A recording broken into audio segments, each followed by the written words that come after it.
सभी को हमारे चैनल में बहुत बहुत स्वागत है। जैसा कि आप लोगों को पता है, मैं हर दिन इंग्लिश के 10 न्यू वर्ड का यूज बताते हैं। इसमें आपको सेंटेंस के साथ उसका मीनिंग और उसके साथ में एक पिक्चर भी दिखाते हैं और पिक्चर से रिलेटेड आपको एक सेंटेंस भी बताते हैं। डियर फ्रेंड्स, जैसा कि आप लोगों को पता है, किसी भी भाषा को सीखने के लिए हमारे अंदर वर्ड पावर होना बहुत ज़रूरी होता है। और उस वर्ड को हम सेंटेंस में यूज करके सीखना ज़रूरी होता है। जितना आप प्रैक्टिस करेंगे और जितना आपके अंदर में वर्ड पावर होगा, उतना ही जल्दी आप समझ पाएंगे और लिख पाएंगे।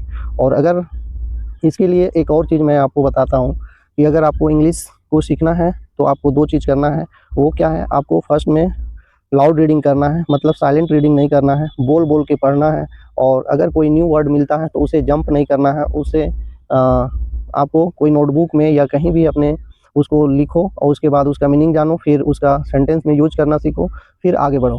तो इस तरह से अगर आप करते हैं, और ऐसा माना जाता है इंग्लिश में जो यूजेबल वर्ड है वो लगभग 3000 वर्ड है। जिस दिन आपके अंदर में लगभग 1500 से 2000 के आसपास या 3000 हो जाएगा, तो आप एक अच्छे से इंग्लिश समझ सकते हैं और लिख सकते हैं, बोल सकते हैं। डियर फ्रेंड्स, तो मैं आपसे ज़्यादा समय ना लेते हुए मैं आज की वीडियो शुरू करते हैं।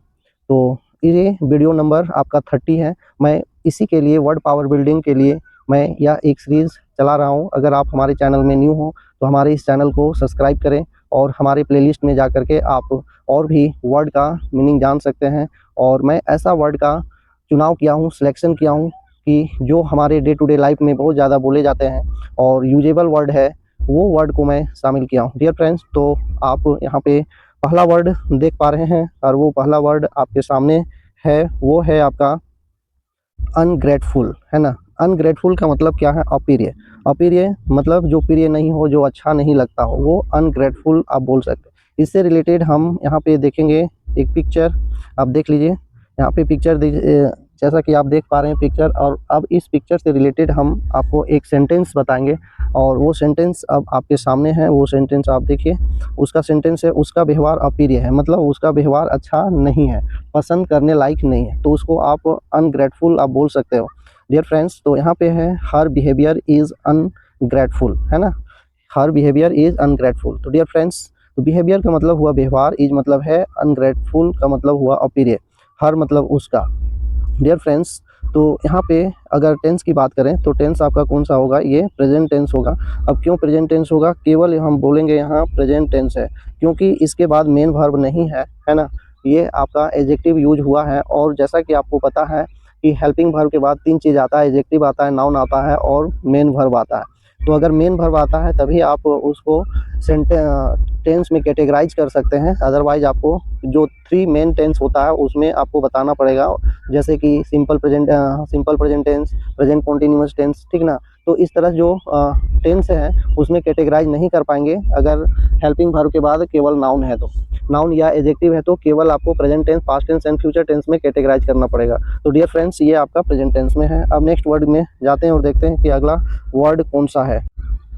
नेक्स्ट वर्ड आपके सामने है ऑब्स्टिनेट, ठीक ना। नेक्स्ट वर्ड आपके सामने है ऑब्स्टिनेट। ऑब्स्टिनेट का मतलब होता है जिद्दी, है ना। तो जिद्दी मतलब किसी भी चीज़ को करने का जिद मचा देना, उसको बोलते हैं जिद्दी। तो यहाँ पे आप देख पा रहे हैं, है ना। तो यहाँ पे आप देखिए एक पिक्चर, जैसा कि आप पिक्चर में देख पा रहे हैं, ये बच्चा वीडियो गेम या मोबाइल पर जिद मचा दिए हैं, ठीक ना, जिद्दी है। तो यहाँ उनकी माँ उससे छीनने की कोशिश कर रही है। अब इससे रिलेटेड हम लोग एक सेंटेंस देखते हैं। वह एक जिद्दी बच्चा है। He is an obstinate child. He is an obstinate child. तो ऐसे आप बोल बोल करके भी इसको समझ सकते हैं। और दिन में कम से कम मैं आप लोगों को बिलीव दिलाता हूँ कि अगर आप केवल डेली जहाँ पे लिस्ट बना रहे हैं, आपको एक नोटबुक या डायरी में ये सारे वर्ड को लिखना है, उसके बाद आपको कम से कम डेली एक बार पढ़ लेना है। तो इससे क्या होता है कि वो वर्ड अस्थायी रूप से बैठ जाता है हमारे माइंड में, और डेली लेकिन आपको बोल करके पढ़ना है। तो डियर फ्रेंड्स, तो यहाँ पे आप देख लीजिए ऑब्स्टिनेट, ठीक ना, मतलब जिद्दी। अब यहाँ पे टेंस की बात करें तो टेंस में ये आपका कौन सा टेंस है? तो ये आपका प्रेजेंट टेंस होगा, क्योंकि इसके बाद यहाँ पे जिद्दी है, मतलब एडजेक्टिव दिया हुआ है ना, हेल्पिंग वर्ब के बाद। तो इसलिए यहाँ पे आपका केवल प्रेजेंट टेंस होगा। तो यहाँ पे लिखेंगे हम प्रेजेंट टेंस। नेक्स्ट वर्ड की बात करते हैं तो नेक्स्ट वर्ड नेक्स्ट वर्ड आपके सामने है, वो वर्ड है कंपाउंड, है ना। कंपाउंड का मतलब क्या होता है, तो कंपाउंड का मतलब होता है मिश्रण, मतलब कोई भी चीज़ को मिक्स करना। तो यहाँ पे आप देख पा रहे हैं मिश्रण होता है, तो यहाँ पे देख लीजिए आप किस तरह से मिश्रण किया जा रहा है। जैसे मदरबोर्ड विभिन्न तत्वों का एक मिश्रण है ना। The motherboard is a compound of various element. Element का मतलब होता है तत्व, कंपाउंड मतलब मिश्रण, और मदरबोर्ड मतलब जहाँ पे आ करके बहुत सारा चीज़ का कनेक्शन वहाँ पे होता है, मेन बोर्ड बोल सकते हो, उसको बोलते हैं। अगर यहाँ पे मैं बात करूँ तो ये टेंस में, तो ये भी आपका प्रेजेंट टेंस में ही होगा, क्योंकि इसके बाद आपका मेन वर्ब के बाद हेल्पिंग वर्ब के बाद मेन वर्ब का यूज नहीं है, इसलिए ये केवल प्रेजेंट टेंस होगा। कंपाउंड मतलब मिश्रण, है ना। डियर फ्रेंड्स, अब हम लोग नेक्स्ट वर्ड की बात करते हैं। तो नेक्स्ट वर्ड आपका है फ्रैंकली, है ना। फ्रैंकली, तो फ्रैंकली मतलब होता है, फ्रैंकली का मतलब है खुलकर, मतलब कोई भी चीज़ नहीं बोलते कि वो फ्रैंकली बोलते हैं। फ्रैंकली मतलब क्लियर, स्पष्ट रूप से बोलना, उसको हम क्या बोलेंगे, खुलकर। अब यहाँ इससे रिलेटेड हम लोग एक पिक्चर देखते हैं, जैसा कि आप पिक्चर यहाँ पे देख पा रहे हैं, है ना। यहाँ पे पिक्चर क्या है, जैसा कि आप देख पा रहे हैं, फ्रैंकली ये जो लेडी है, फ्रैंकली इन लोगों से हंस करके बातें कर रहे हैं। अब इससे रिलेटेड हम लोग एक सेंटेंस देखते हैं, तो इससे पता चल जाएगा कि आखिर यहाँ पे क्या कहना चाह रहा है। तो वह अपने सहयोगियों के साथ खुलकर बात करती है, ठीक ना। वह अपने सहयोगियों के साथ खुलकर बात करती है। तो डियर फ्रेंड्स, तो इसका इंग्लिश में होगा she talks frankly with her associates, है ना। एसोसिएट्स का मतलब हुआ सहयोगी, और सी टॉक्स मतलब बात करती है। तो डियर फ्रेंड्स, तो अगर मैं यहाँ टेंस की बात करूँ, तो यहाँ पे टेंस आपका होगा, वो टेंस होगा आपका सिंपल प्रेजेंट टेंस, क्योंकि मेन वर्ब यहाँ टॉक है, और टॉक में आपका क्या लगा हुआ है, एस लगा हुआ है। तो सिंपल प्रेजेंट टेंस में दो वर्ब का यूज किया जाता है, आपका V1 और V5, है ना। तो जैसे V5 कैसे बनता है, एस या ई एस मेन वर्ब में जोड़ करके आपको लगा देना है ना। तो वो क्या बनेगा, V5 बन जाएगा V1। अब यहाँ पे सवाल आता है कि V1 किसके साथ में लगाएं और V5 किसके साथ में लगाएं। तो यहाँ पे मैं कुछ ओवरव्यू दे दूँ, आई, वी और दे, यू, ठीक ना, यू, इतने के साथ में आपको V1 का यूज करना है, और ही, सी और कोई सिंगल नेम के साथ में आपको क्या यूज करना है, V5 यूज करना है। तो ये आपका सिंपल प्रेजेंट टेंस है ना। Simple present tense, simple present tense है। डियर फ्रेंड्स, नेक्स्ट वर्ड की बात करते हैं। तो नेक्स्ट वर्ड आपके सामने है, नेक्स्ट वर्ड आपके सामने है, वो वर्ड है आपका एंग्विश, है ना। एंग्विश का मतलब क्या होता है, पीड़ा, किसी भी तरह का कष्ट होना, है ना, कष्ट देना, उसको बोलते हैं एंग्विश। तो एंग्विश का मतलब पीड़ा, कष्ट, डिफ़िकल्टीज, वो चीज़ आप इसको यूज कर सकते हैं, उसको एंग्विश बोलते हैं।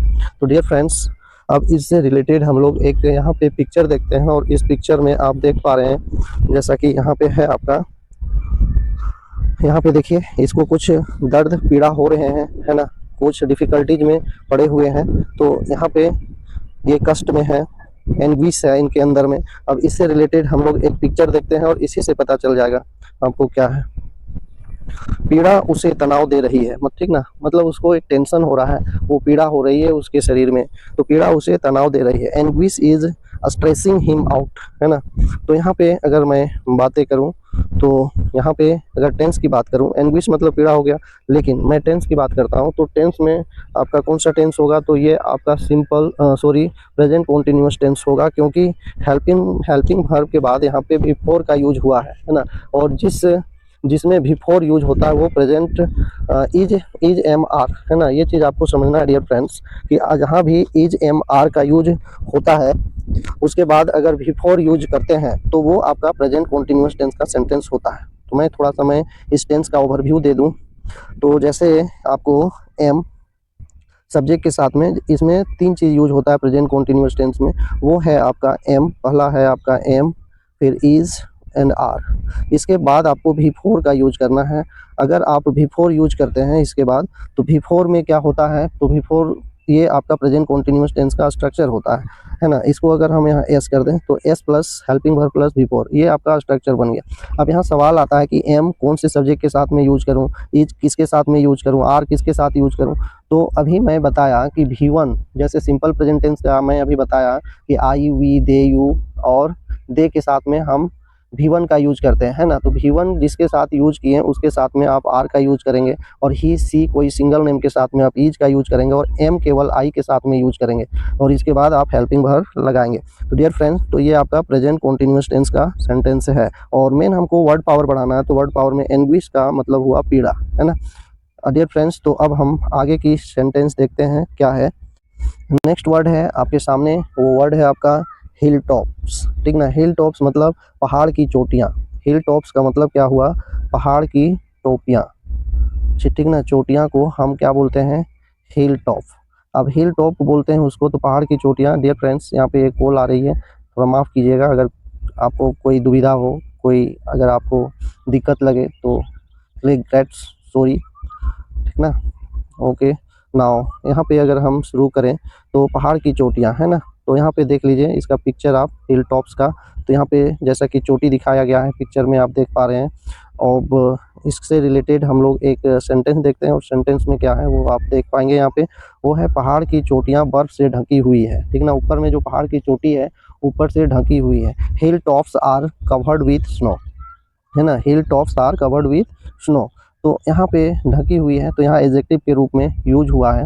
और अगर मैं टेंस की बात करूँ तो कवर्ड जो है यहाँ एडजेक्टिव, ये भी थर्ड नहीं है। ये देखिए भी थर्ड आपका एडजेक्टिव का भी प्रेजेंट पार्टिसिपल, ठीक ना। प्रेजेंट पार्टिसिपल और पास्ट पार्टिसिपल, ये दोनों आपका एडजेक्टिव का काम करता है, ये आपको जानना पड़ेगा। तो यहाँ पे पास्ट पार्टिसिपल में है, तो यहाँ पे ये जो वर्ड है ना, ये भी टू या भी थर्ड नहीं समझ लेना, ये आपका एडजेक्टिव के रूप में यहाँ पे यूज है। ये फ्रेंड्स, तो हिल टॉप्स क्या है बच्चे, तो यहाँ स्नो से ढकी हुई है ना। तो ये आपका केवल टेंस की बात करते हैं, तो आपको अब समझ में आ गया होगा कि ये आपका प्रेजेंट टेंस में है ना, प्रेजेंट टेंस में है। डियर फ्रेंड्स, आपसे मेरी हम्बल रिक्वेस्ट है, अगर आप मेरे चैनल में न्यू हो तो इस तरह की इन्फॉर्मेटिव वीडियो पाने के लिए ज़रूर इस चैनल को सब्सक्राइब करें। और अगर यह वीडियो आपको अच्छी लगी तो ये वीडियो को अपने दोस्त फ्रेंड्स के पास में शेयर करें, ताकि उनको भी इस तरह की इन्फॉर्मेटिव वीडियो मिल पाए। डियर फ्रेंड्स, अब हम नेक्स्ट वर्ड की बात करते हैं। तो नेक्स्ट वर्ड आपके सामने है, नेक्स्ट वर्ड आपके सामने है मूडली, ठीक ना। मूडली का मतलब क्या होता है, ये चीज़ आपको समझना है। मूडली का मतलब है उदास तरीके से, है ना, मतलब उदासी रूप से किसी चीज़ को बोलना, मूडली। डियर फ्रेंड्स, तो इससे रिलेटेड हम एक सेंटेंस दिखाते हैं, पिक्चर दिखाते हैं, और उसके बाद हम लोग यहाँ पे शुरू करेंगे। डियर फ्रेंड्स, तो यहाँ पे आप देख पा रहे हैं जैसा कि यहाँ पे एक बच्ची है जो मूडली है, बहुत ही उदास है सॉरी, यहाँ पे आप देख पा रहे हैं। अब इससे रिलेटेड हम लोग एक सेंटेंस देखेंगे, वह उदास तरीके से बैठा था। तो ही वॉज सिटिंग मूडली, है ना, ही वॉज सिटिंग मूडली। तो यहाँ पे आप मूडली का उदास तरीके से, है ना। तो अगर टेंस की बात करें तो ये आपका प्रेजेंट टेंस में है सॉरी। तो यहाँ पे प्रेजेंट टेंस में पास्ट टेंस में बोलेंगे, क्योंकि वाज है, वाज के बाद यहाँ पे सिटिंग है, और यहाँ पे एक जेरेंट के रूप में यूज हुआ है। जेरेंट कहने के मतलब है ये पास्ट पार्टिसिपल, है ना, सॉरी प्रेजेंट पार्टिसिपल में है। ये आपका प्रेजेंट पार्टिसिपल में ये एडजेक्टिव का काम कर रहा है कि वह बैठी है ना।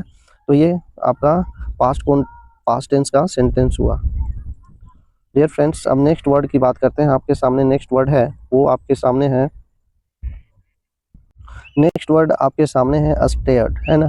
स्टेयर्ड का मतलब क्या होता है, स्टेयर्ड का मतलब होता है बहुत गौर से किसी चीज़ को देखना, मतलब घूरना, एकदम कंटिन्यू देखते रहना, उसको स्टेयर बोला जाता है ना। तो यहाँ पे आप पिक्चर देखिए, ये बच्ची कंटिन्यू देख रहे हैं, ठीक ना। इस तरह से देखने की क्रिया को हम स्टेयर कहते हैं, है ना। अब इससे रिलेटेड अब हम लोग एक सेंटेंस देखते हैं। अब ये सेंटेंस में है, लड़की जाली से घूरती रही, मतलब देखती रही। The girl stared through the net, है ना।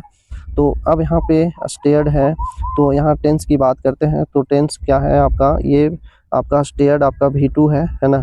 तो जैसा कि V2 आपको पता है कि आप सिंपल पास्ट टेंस में यूज करते हैं, सिंपल पास्ट टेंस में यूज करते हैं। तो ये टेंस क्या हुआ बच्चे, सिंपल पास्ट टेंस, है ना।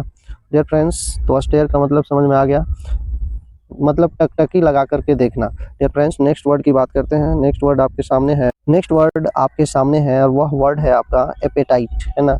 एपेटाइट का मतलब होता है भूख, काफ़ी भूख होना, उसको एपेटाइट कहा जाता है। किसी चीज़ का भी भूख हो सकता है, जैसे मेरे पास ज्ञान की भूख है, आपको सीखने की भूख है, तो किसी को खाना की भूख होती है। डियर फ्रेंड्स, तो अब हम यहाँ पे देखते हैं इससे रिलेटेड एक पिक्चर, उसके बाद देखो इसको खाना का भूख है ना।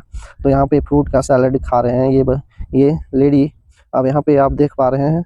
अब इससे रिलेटेड हम एक पिक्चर देखें। पिक्चर से रिलेटेड एक सेंटेंस देखते हैं। सेंटेंस के बाद हम लोग देखेंगे कि इसका कौन से टेंस में यूज है। डियर फ्रेंड्स, उसकी भूख कम है। उसकी भूख कम है, ज़्यादा नहीं है, कम है। तो हर एपेटाइट इज लो, है ना। हर एपेटाइट इज लो, उसकी भूख कम है। लो का मतलब कम। तो यहाँ छोटा छोटा सेंटेंस से आप एक बड़ा सेंटेंस बना सकते हैं। जैसे जो भी बात मैं आपके साथ अभी कर रहा हूँ, कैसे कर पा रहा हूँ, क्योंकि ये कभी ना कभी हम लोग किसी के साथ में डिस्कस किए हैं, सीखे हैं, सुने हैं, तो वो वर्ड हमारे माइंड में अस्थायी रूप से बना हुआ होता है। और अगर आप जिस समय एक्सप्रेस करने लगते हैं तो वो अपने आप आपके टंग से निकलता है। उसी को बोलते हैं भाषा। मतलब अपनी भाषा का मतलब है कि अपने साथ, किसी के साथ में अपनी जो संवाद है, संप्रेषण अगर कर पाएँ, बातें कर पाएँ, अपने विचार को व्यक्त कर पाते हैं, तो उसी को भाषा बोला जाता है। तो ये चीज़ कब आएगा, तो आपको ज़्यादा पढ़ना पड़ेगा, देखना पड़ेगा। और अगर आप बिगिनर हैं तो आप न्यूज़ चैनल देखिए, वहाँ से आपको कुछ नहीं, फर्स्ट में तो अटपटा लगेगा, लेकिन धीरे-धीरे आपको समझ में आने लगेगा और पता चलेगा कि क्या प्रोनंसिएशन आपको सुधर जाएगा कि किस तरह से उस वर्ड को बोलते हैं। तो इस तरह से भी आप अपना इंग्लिश को सीख सकते हैं। और कोई भी भाषा को सीखने के लिए हम लोगों को एक एनवायरनमेंट क्रिएट करना पड़ता है, उस तरह के आदमी के साथ में रहना पड़ता है, सुनना पड़ता है। अगर आप यूट्यूब से देखते हैं तो आप ऐसे वीडियो को देखिए जहाँ पर इस तरह बताए जाते हैं, बोल कर आपको जो सेंटेंस जैसे मैं बता रहा हूँ उसको बोलना है, प्रैक्टिस करना है 1-2 बार। तो इस तरह से डेली अगर आप प्रैक्टिस करते रहेंगे तो ज़रूर एक दिन आप सीख जाएंगे। तो अगर टेंस की बात करें तो ये आपका प्रेजेंट टेंस है ना। प्रेजेंट टेंस है। डियर फ्रेंड्स, आपसे मेरी एक बार और हम्बल रिक्वेस्ट है कि अगर आप मेरे चैनल में न्यू हो तो हमारे इस चैनल को ज़रूर सब्सक्राइब करें, और अगर वीडियो अच्छी लगी तो आप इसे अपने दोस्त के पास में शेयर करें। नेक्स्ट वर्ड आपके सामने है, और वो ये बहुत ही फेमस और बहुत यूजेबल वर्ड है। वो क्या वर्ड है आपका, टेम्परामेंट, है ना। टेम्परामेंट मतलब स्वभाव, मिजाज, उसको बोलते हैं टेम्परामेंट। डियर फ्रेंड्स, तो अब हम लोग यहाँ से देखते हैं एक पिक्चर। जैसे यहाँ पे देख पा रहे हैं, ये लेडी कुछ पिक्चर देख रही है, कुछ मिजाज इसे बन रहा है, स्वभाव क्या है इसका, ये चीज़ है। अब इसी से रिलेटेड हम लोग एक सेंटेंस देखते हैं, और उस सेंटेंस में क्या है वो चीज़ आपको पता चलेगा।